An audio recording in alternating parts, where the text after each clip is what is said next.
Hi, congratulations on your new RV. We're really excited for you. Please make sure before you're signing that you bring the following items with you.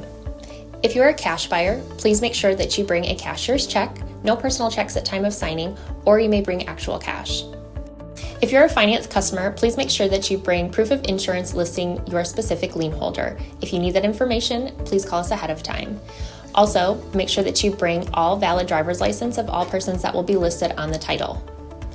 If you have a trade that you're trading in with us, please make sure that you bring your 10-day payoff as well as your title and all persons who will be listed on the title of that trade. Arrive 30 minutes early before your appointment time so we can properly inspect your unit, and also make sure that you have the fridge on and running prior to arrival. If you have any questions, please feel free to give us a call at 810-686-0710. Thanks so much. Have a great day. Hello, this is Mike from TradeWinds RV Center, here to congratulate you on your Flagstaff Superlite 26 FKBS travel trailer. I'm here to walk you around the trailer, show you how to use a few things, get the best out of your camping experience. Let's start by talking about arriving at the campsite. A couple things I want you to take notice of. Of course, on your off camp side, you have these huge slides. So you want to leave yourself room when you park. So you have these room for your slides to come out, not to be touching anything, any branches, etc. Something else I want you to note is where your water and electricity hookups are, so that you can also park accordingly. Your power will be at the back of the unit, as will your water hookup. So park accordingly, leave room for your slides to open up. Let's talk about arriving at the campsite. First thing we're going to do is unhook our hitch, which our hitch man is going to show you how to do. And then we're going to level our unit. Now you can get little stick-on levels to put on the side of the unit. You put a level inside the doorway, however you choose. On the front of your unit, you do have a power tongue jack with a docking light should you arrive at night. Simply lower or raise your unit until you're level. Should you not have power, inside the top here is a manual override, and right here inside your storage is the crank for that. This top silver one.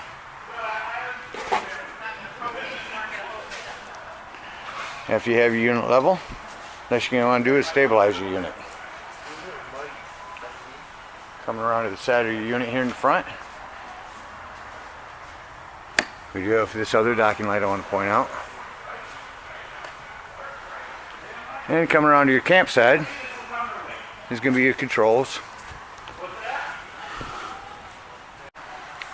Behind your storage door here is going to be your power stabilizing jacks. Now remember, these are stabilizing jacks. You're not using them to level your unit. Get your unit level first. And then you're just going to extend these down.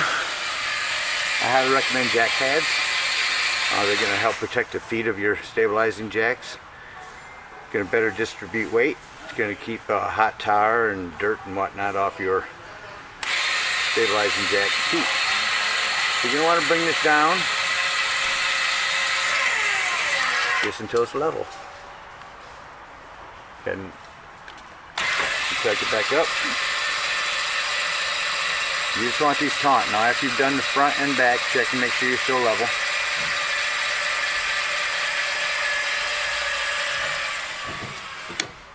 There's your switch for your front. And come around to your campsite. Here's your switch for your rear stabilizing jacks. Now we've got our unit level. Got our unit stable. Next thing we're going to do is hook up our electricity and water. At the back of your unit is where you plug your electricity in. I want you to note how this goes in. Press it in, and then turn it to the right, and then twist this.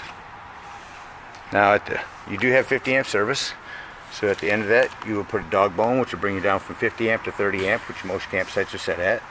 And should you need to plug into 110 in your convenience pack, is this 110 amperage reducer to put on your 30 end. Got our power hooked up. Next thing we're going to do is hook up our water. Most importantly, water pressure regulator. This can reduce the water pressure to 40 to 50 psi, protecting the lines inside your unit. You don't know what different campsites water pressure is set at. You want to use this every time you put liquid into the unit. Now in the back here you have a city water connect, a black tank flush, and an antifreeze inlet. We're going to hook up to our city water connect. Hook our hose up here. Before turning on our water, we're going to go around your campsite. At the front is going to be your hot water tank.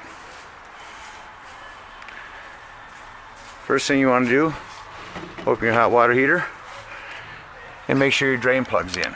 You may have left this out from last time you were camping, draining your hot water heater. Make sure your plug is in. Once your plug's in, you can go ahead and turn on your city water. If your city water's ran for a while, you're going to pull this pressure release valve.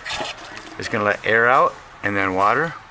Once water is flowing steadily there, you know that your hot water heater is full, and you can turn on your hot water heater from inside. Now, should you be camping where they don't have a city water connect, to the rear, just around the corner from your city water connect, will be your potable water tank. Fill this potable water tank. Again, burp your hot water heater, release the air. Once that's full, you know that you can turn on your hot water heater. Now when you're using potable water, you're going to use your water pump. Don't use your water pump when using city water. It's not necessary. It's already pressurized. Got our water hooked up, our electricity hooked up. Let's talk about a few more things outside. As I mentioned, should you be arriving at night, there's a light here. We have a city water connect, our black tank flush, which we'll talk about when emptying our tanks, and our antifreeze inlet for when you want to winterize the unit. There's also satellite and cable hookup. There's your ladder to go up and check your roof seams. This unit is prepped with a Furion backup camera. Should you decide to purchase one from our store, electronic device would communicate between your tow vehicle and this piece up here and to give you a backup camera. Have our power on this side. A couple things on our off-camp side is your big storage area. This is where your gray and black water holding tanks are. Talk about them when we're dumping. Nothing else over here but your big slide and your docking lights. Coming around the front of the unit, do want to mention your propane tanks do have a regulator. Simply point the arrow toward the tank that you wish to use. This is green right now. It'll turn red when the tank is low and switch over to the other tank. Another thing you might want to do is check your battery connections when arriving. Remember, you are bouncing a house down the road and these will wiggle loose with time. Down here's your battery disconnect. That'll come in handy later when I talk to you about your carbon monoxide detector. Off your campsite. Wire for solar. Should you hook up a solar panel, this will trickle charge your batteries. Our big storage area. This is your furnace heat release. Below here is a quick connect LP. As I mentioned, you do have a table and a grill inside that'll sit on this lip here. Low point drain, which we'll discuss when leaving the campsite. Solid steps, your outdoor speakers and your awning. Do what I mentioned when bringing your awning out. You want to run that out to flat falls down to 90 degrees, and you know you're out far enough. If you have a mount for an outdoor television. Another table lip. Here's a cable and 110 hookup. And back around, again where your potable water is an outdoor shower. Well, covers everything on the outside. Let's take a look on the inside. As you enter the unit, with every unit, just inside the doorway will be your fire extinguisher. And to the right as you come in is your control panel. In this control panel, up here is where you check your levels of everything, your battery, your fresh tank, black and 2 gray tanks. Here's where you turn on your water heater. If you're hooked up to electric, you turn it on here. If you're hooked up to gas, you turn it on here. Here's your water pump when using potable water. There's a tank heater for the pads on your tank. Slides in and out. Slide 2 is your bedroom. Slide 1 is the living room. Interior lights, porch lights, awning lights, step light, and Wi-Fi boost. Next to that is your thermostat. Control your air conditioning, auto, heat, fan, or off. Coming around inside here, these boxes here are your grill and table for the outdoor grill. Let's talk about your Dometic fridge. Open up your fridge and at the top will be your control panel. Simply turn the fridge on. Lights on at auto. Auto means when you're plugged into electricity, it's running off electricity. As soon as you unplug, it'll be running off gas. Or release this button, now you're just running off gas. All the way at the bottom below your fridge is an access panel to your fuse box and breaker box. Looks like you've got a 35, some 15s. I recommend having a handful of those fuses with you when you go camping. Coming over to your stove now. This glass top makes an excellent backsplash. And to light yours, turn it on and hit your spark. Turn it off. You do have a panel light here, or a light for your oven. Above that, self-explanatory microwave. A light and fan for above your stove.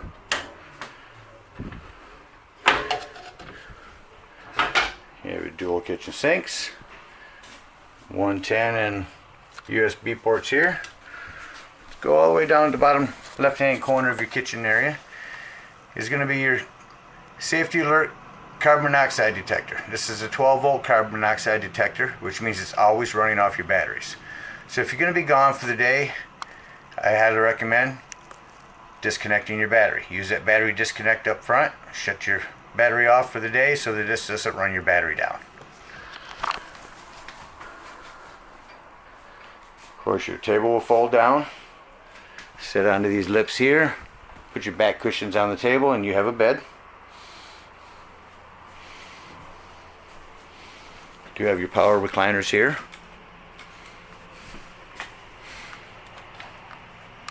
.110 and USB ports stored in here. This will fold up and out of the way.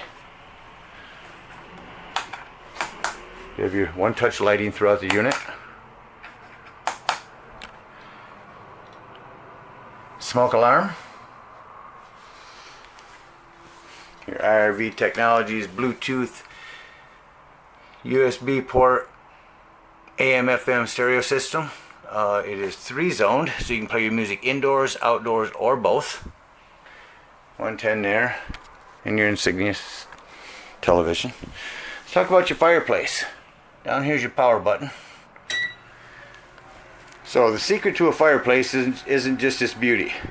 If you're at the campsite and it's getting a little chilly at night or in the morning, instead of using your gas, plug into their electricity and turn this on. Coming into your bathroom here. Lights.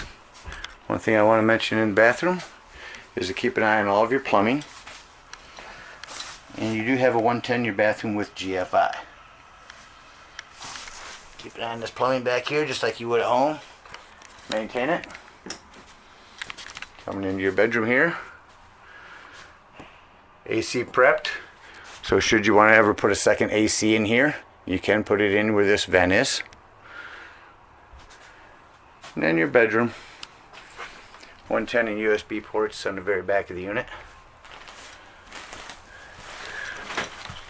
This handle here,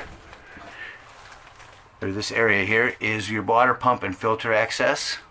It's not going to open. You've got hinges on both sides. Keep it access for service. You have your solid steps in the back as well. That about covers everything on the outside, or inside. Now let's talk about leaving the campsite and dumping your tanks. Next I want to show you how to bring your steps in. First thing you want to do is make sure this door is open all the way. This is strut assisted. These do have adjustable legs on the bottom. As you see, I'm not even holding it right now. Simply bring it up into the door. Close your exterior door. On this you will lift and turn. Now let's come here to your low point drain.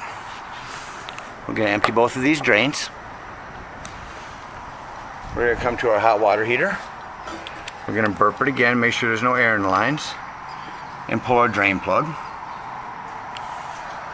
It's going to drain all of our hot water out. Then we're going to come around and park by the dump station. Now your hose is going to be on your driver's side. You have your gray tank for up front, your kitchen galley, and your gray and black at the back. Now you can get an extended sewage hose and use a splitter and hook them both up at the same time. That's what I would recommend. But if not, park at one and do one at a time. Now I do recommend starting with your black tank. Come to the back here, hook up your sewage hose, pull this black tank handle. Leave that black tank handle open. Come around to the rear of your unit. Hook up a hose with your water pressure regulator to this top. This is a tank flush. What you're going to do is you're going to run that for about 5 minutes. What that's going to do is it's going to spray out your black tank with a hose inside and clean your black tanks out for you. When done, shut this water off, come back around, close your black tank handle, and then pull your gray. Your gray is going to be your cleaner waters, your sink water in the back, shower waters, and same thing up front. When you dump this is one of the last ones because it's another gray tank number 2 from your front kitchen area. Once you have your tanks pulled, all empty, come to the back, take your sewage hose, store it inside your bumper for sanitary reasons, and you're all set. Again, thank you for your purchase. Thank you for choosing TradeWinds. Hope you guys enjoy this trailer for many years to come. Happy camping.